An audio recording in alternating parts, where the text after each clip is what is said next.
Assalamualaikum warahmatullahi wabarakatuh. Selamat sore rekan-rekan semuanya. Mohon maaf menunggu ya. Tidak sesuai jadwal. Sore hari ini kami KPK akan menyampaikan beberapa hal terkait dengan perkembangan dari penyidikan perkara dugaan tindak pidana korupsi dalam kegiatan penjualan dan pemasaran di PT Dirgantara Indonesia Persero tahun 2007-2017. Nanti akan disampaikan sore hari ini hadir Pak Ketua KPK, Firly, kemudian hadir juga Pak Deputi Penindakan, Pak Karyoto. Setelah nanti disampaikan oleh pimpinan terkait dengan poin-poin yang akan disampaikan, kami persilahkan nanti ada tanya jawab. Kami buka nanti 2 sesi ya, masing-masing 3. Jadi ada 6 penanya di sebelah kanan dan di sebelah kiri. Ya. Jadi ada 6 penanya untuk 2 sesi. Baik, kami persilahkan Pak Ketua KPK untuk menyampaikan poin-poin pada sore hari ini. Kami silakan ya. Assalamualaikum warahmatullahi wabarakatuh. Selamat sore dan salam sejahtera untuk kita sekalian. Om Swastiastu, salam, namo buddhaya, salam kebajikan. Rekan-rekan yang saya hormati, pecinta KPK yang saya hormati, dan seluruh warga negara Indonesia yang saya hormati. Sore hari ini KPK untuk kesekian kalinya menyampaikan informasi terkait dengan perkembangan penanganan beberapa perkara. Khusus untuk hari ini kita akan menyampaikan tentang hasil penyidikan yang dilakukan oleh KPK terkait dengan dugaan tindak pidana korupsi dalam satu kegiatan penjualan dan pemasaran yang terjadi di PT Dirgantara Indonesia periode 2007 dan sampai dengan 2017. Pengadaan dan pemasaran ini dilakukan secara fiktif. Itu yang pertama yang kami sampaikan.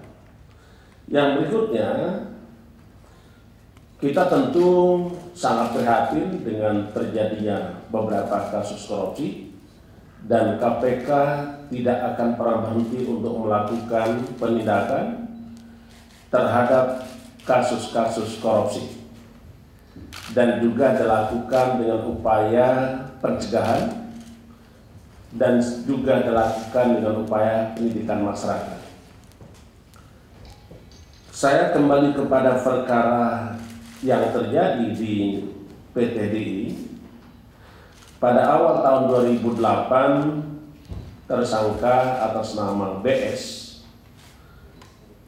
ini sebagai Direktur Utama PT Dirgantara Indonesia yang bersama-sama dengan tersangka IRZ selaku Asisten Direktur Utama bidang bisnis bersama-sama dengan para pihak yang lain melakukan kegiatan pemasaran penjualan di bidang bisnis PT Dirgantara. Dalam setiap kegiatan, tentu tersangka BS sebagai direktur utama dan dibantu oleh para pihak bekerja sama dengan mitra atau agen untuk memenuhi beberapa kebutuhan terkait dengan operasional perusahaan. Dan proses mendapatkan dana itu dilakukan dengan pengerjaan yang sebagaimana saya sampaikan, pemasaran dan penjualan secara fiktif.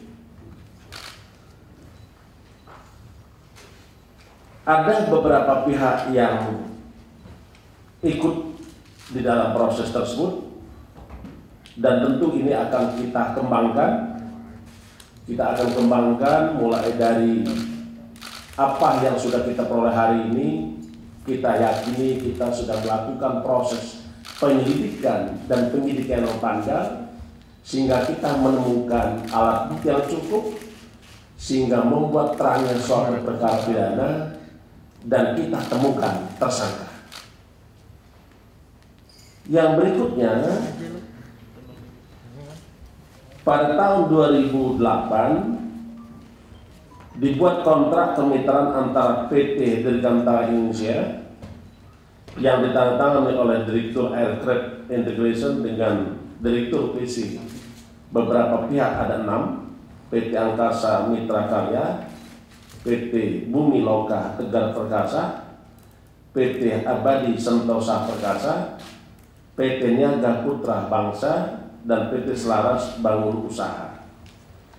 Atas kontrak kerja mitra tersebut, seluruh mitra yang seharusnya melakukan pekerjaan tetapi tidak pernah melaksanakan pekerjaan berdasarkan kewajiban yang tertera dalam surat perjanjian kerjasama.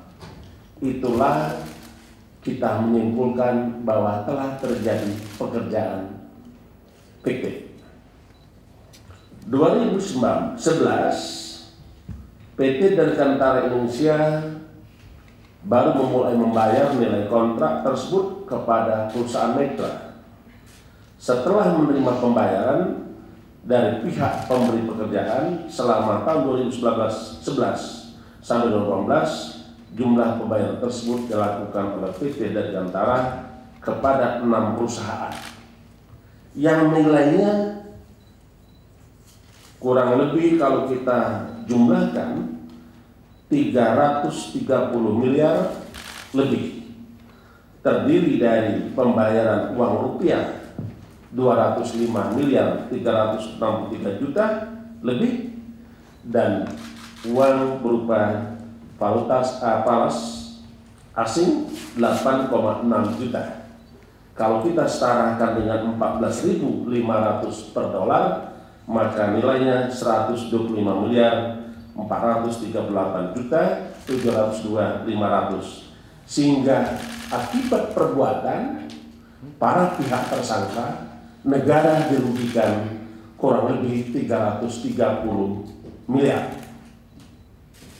Nah, tentu kita bertanya, kerugian negara kurang lebih 330 miliar itu di masa pandemi yang sekarang dengan program bantuan sosial yang kurang lebih per kakak 600.000 mulai bulan April, Mei, dan Juni, sementara di bulan Juli, Agustus sampai Desember 300.000 per kakak, maka nilai uang kerugian negara sebesar 330 miliar kalau kita bagikan untuk bantuan sosial, maka akan menyelamatkan warga kita kurang lebih 1.100.000 kakak.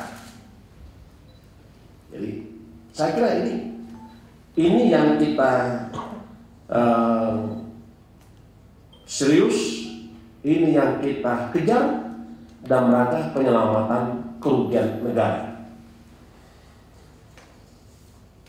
Saya kira itu yang kami sampaikan. Yang selanjutnya, KPK sampai hari ini masih akan terus bekerja keras untuk mengejar beberapa kerugian negara tadi, tetapi pada kesempatan hari ini KPK sudah melakukan penyitaan properti dan pemblokiran uang tunai yang hari ini kurang lebih 18,6 miliar.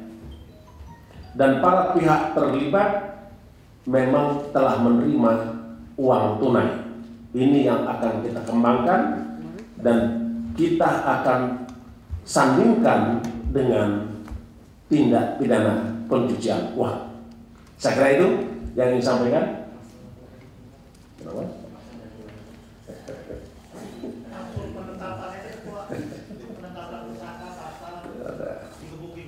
Harus disampaikan.